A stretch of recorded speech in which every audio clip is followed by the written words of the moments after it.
Welcome to another episode of Coming to Your Senses, where we talk about navigating the labyrinth of the mind and emerging victorious. I am your host, Jules Wyman, and what I would love to talk about today, and this is going to be a bit of a free flow. There is nothing scripted about this at all, so eyes down for a full house, really, as to what might happen.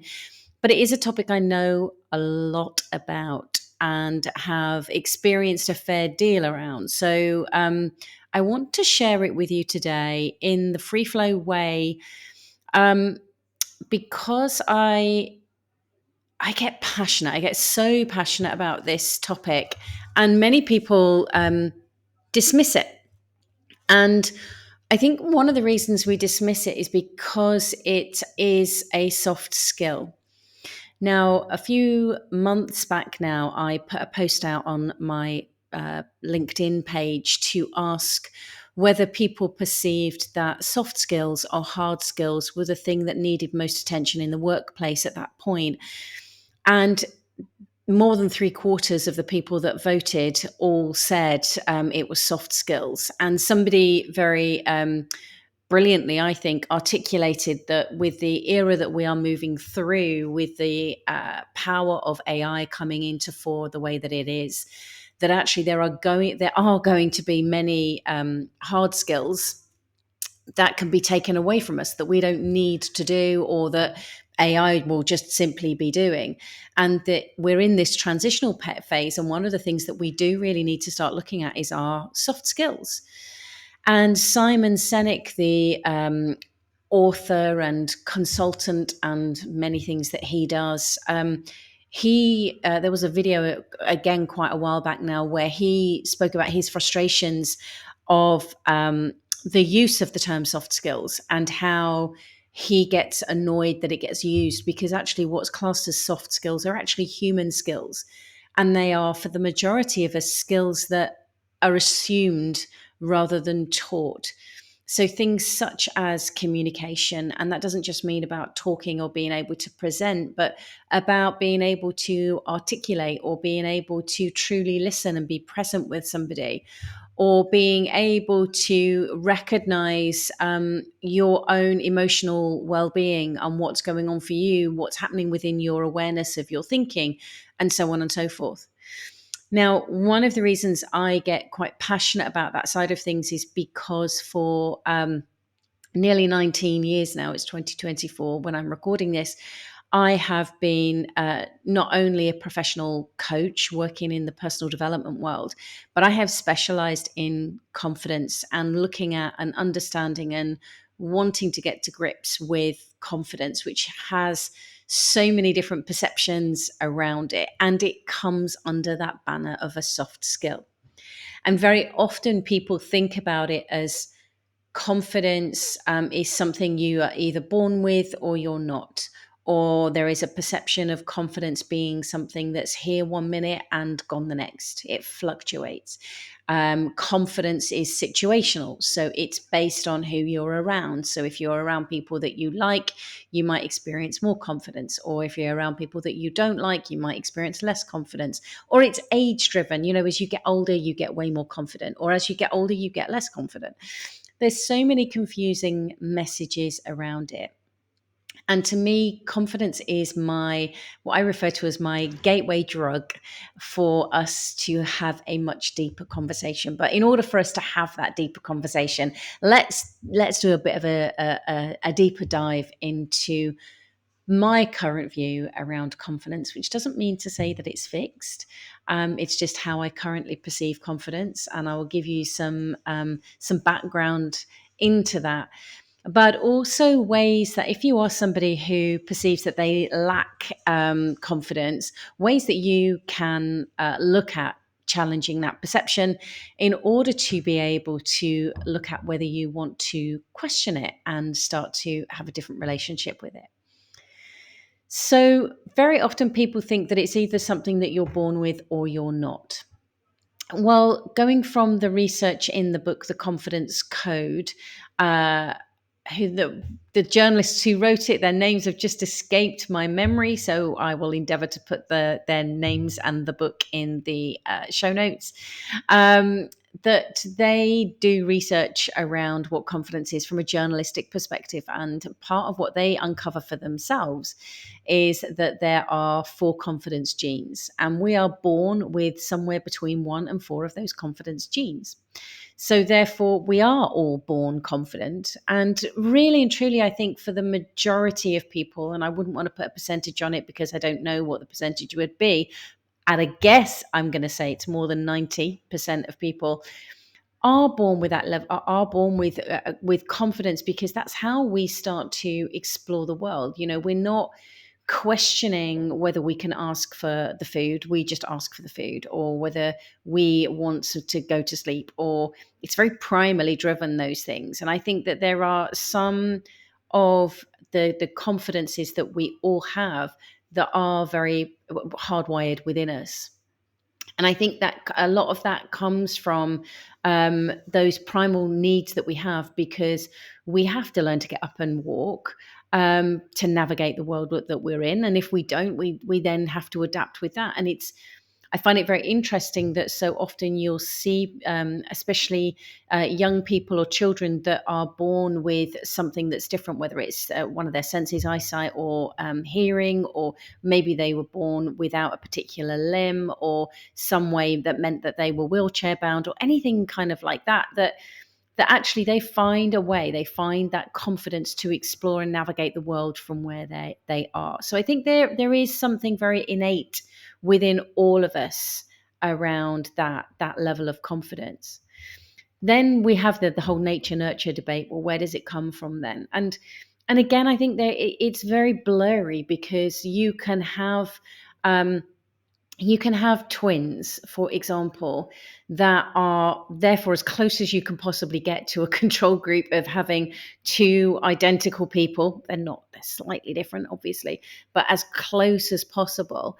And yet one of them, and they're born in the same household, and they allegedly have the same parents.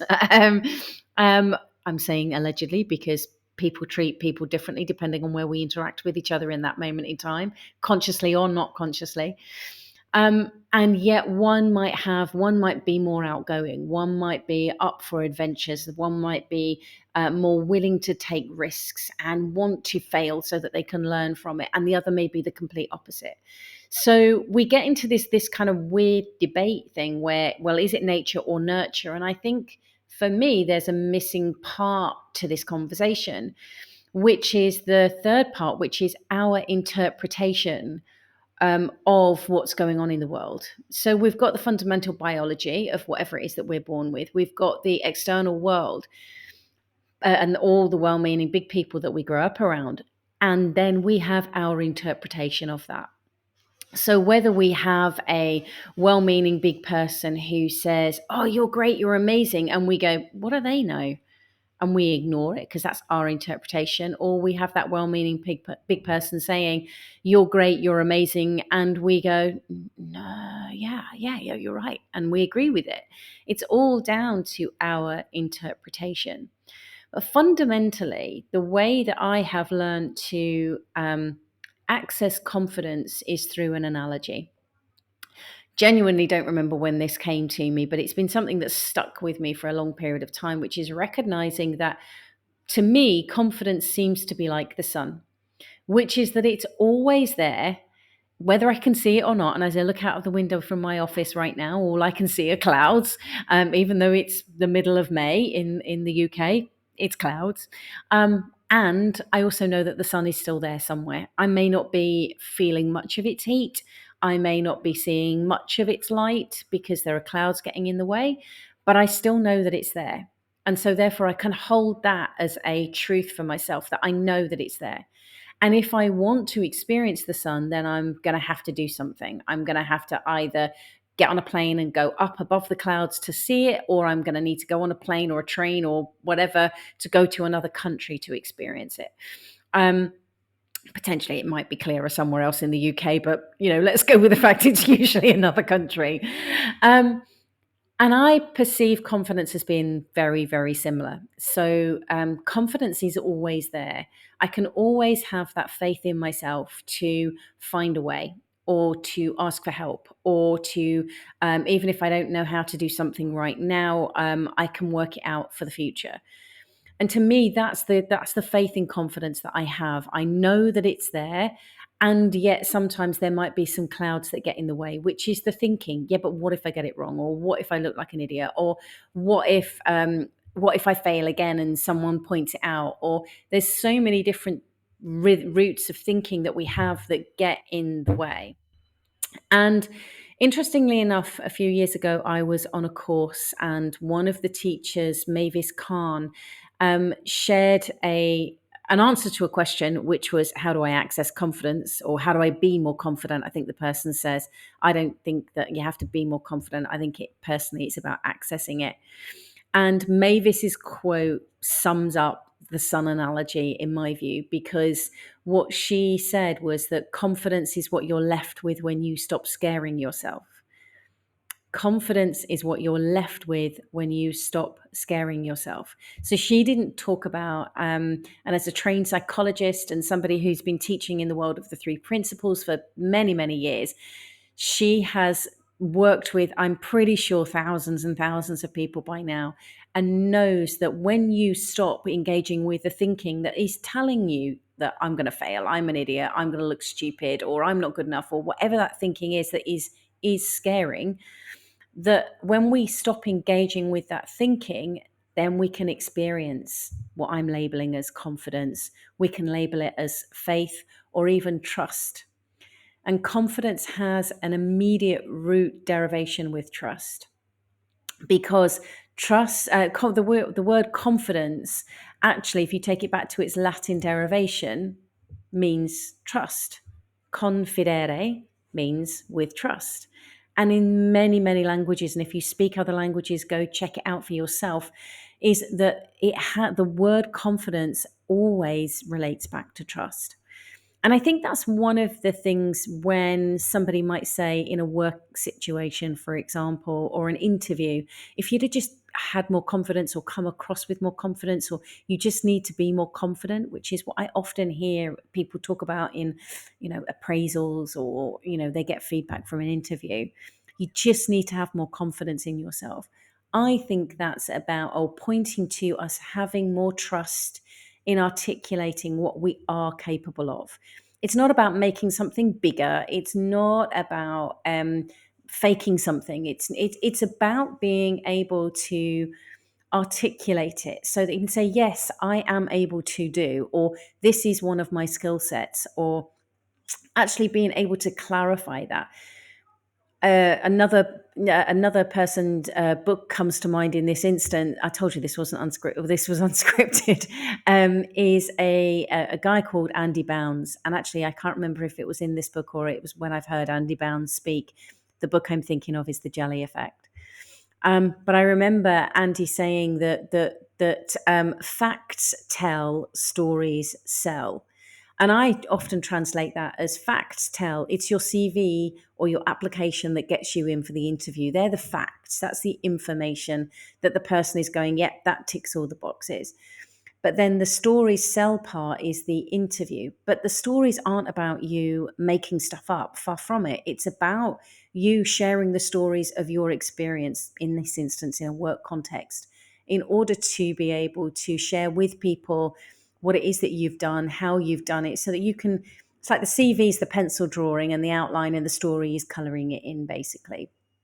And I think the more that we can stick to things being factual, and the more that we can speak from a place of truth and of honesty, which is why I flagged up that this wasn't scripted, that we can then start to see what it is that where we can trust ourselves, and where we can therefore then start to access confidence. So one of the reasons I didn't script this is because I wanted to overtly show that I can trust myself in order to be able to articulate something, even though I haven't got a script. And there are other episodes that I've done that I have scripted. Sometimes that's because there's a specific way that I want to say something. And I know if I try to memorize the script, then I won't do that. And so therefore I script it and read from the teleprompter. And then there's other times where if I've got a guest on, and some of the other episodes where it's me, is it is unscripted because I know I can trust myself to talk about that particular subject, and maybe I'm less uh, wedded to a certain way of saying it, which I might be in some of the scripted episodes.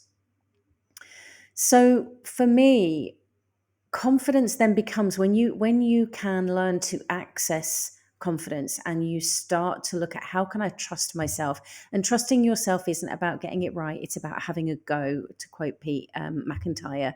It isn't confidence isn't about always being right, it's about not fearing to be wrong, is the actual quote. um, and it is about us having a go. So it's me having a go at doing this without a script. If it goes wrong, then I delete it or I edit it or I have another go, retake, whatever it may be. But it's trusting yourself to have a go, because then you can learn from it. And I know it's said often, but it is how we learn to walk. It is how we learn to talk. It is how we've learned to feed ourselves. And everything that you do in your life, you've learned to do by making mistakes and by having a go and then reassessing from that. Okay, well, if I adjust here and if I do that and then I have another go, it becomes this, if we can lighten up with that, it becomes a much more fun experiment as opposed to trying to get it right and fit a mold, which unfortunately many of us are caught in. And that then becomes around perfectionism. And yeah, another conversation, another episode. But when we dive into that world of looking at how we can trust ourselves, of how we can access even more of that sunshine confidence, the reason I call it a gateway drug is because the moment you start to see that that's viable for pretty much most people, that then other possibilities become open to you. So that doorway flings open and it leads to you having that deeper dive conversation about the grander sense of your life and how you may want it to be, or work, or other relationships, and so many other things. So it becomes this exciting process of opening up that door and seeing where it will go, seeing where it will take you to. And that's why I get passionate about it, because as you will have heard on the first episode, and if you haven't listened to the first episode, then go back and listen to the first episode, where I share that moment where I looked to end my life. And that's how low I was. That's how low I had got in my life and my perception of myself. I get excited because I cannot quite still believe how my life is now in comparison to 20, 21, 22, 23, 4 years ago. It's significantly different. And if I could bring that woman of then here and show you the difference, and she wouldn't come and stand here, she might do an off camera thing, she wouldn't have come and stood here. And she certainly would have wanted a script. What do I say? How do I talk? And there's so much in my life that is different. And I was thinking about this yesterday. It actually was sunny here yesterday, and I was coming back from a long walk with a friend that I've known for 20 plus years.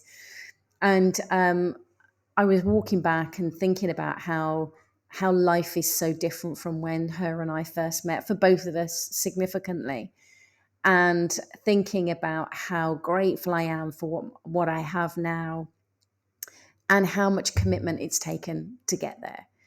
And that I'm still looking to grow. I'm still looking to learn. I'm still looking to evolve and see what else is possible for me. I don't know. And I also, what I know is the same is possible for you. And I don't mean exactly the same things that I've experienced, but being able to access those change, access things that are sustainable for you, it really is possible. And I know that because I am no rocket scientist, but I have been working at this and looking at it for myself for so many years. And confidence is such a wonderful gateway in to the magic that's behind that door, or gate, if I want to truly stick with the proper analogy. So I'd love to invite you to cross over that threshold for yourself and to start to explore it for yourself and see what it is that you can learn and what's on the other side, so that you can bathe in more sunshine.